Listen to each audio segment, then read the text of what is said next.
மாநில கல்விக் கொள்கையை முதலமைச்சர் ஸ்டாலின் வெளியிட இருக்காரு. தேசிய கல்விக் கொள்கையானது பள்ளியில 3 மொழிகளை முன்மொழியுது. அதுல குறைஞ்சது 2 இந்திய மொழிகள்.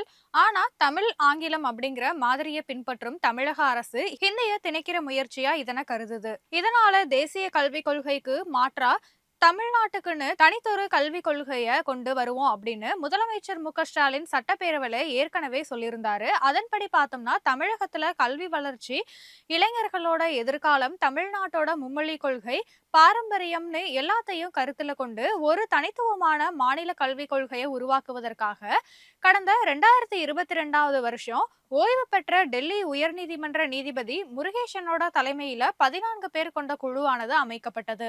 அந்த குழு 650 பக்கங்கள் கொண்ட அறிக்கையை முதல்வர் கிட்ட கடந்த ஆண்டு ஜூலை மாதம் சமர்ப்பித்தது. 3, 5, 8ஆம் வகுப்புகளுக்கு பொதுத் தேர்வு நடத்தக்கூடாது அப்படின்னும், தமிழ், ஆங்கிலம்னு இருமொழி கொள்கையே கடைபிடிக்கணும்னு மாநில கல்விக் கொள்கை குழு பரிந்துரை வழங்கியிருக்கு. இந்த நிலையில மாநில கல்விக் கொள்கையை முதலமைச்சர் ஸ்டாலின் வெளியிட இருப்பதாகவும் தெரிவிக்கப்பட்டிருக்கு.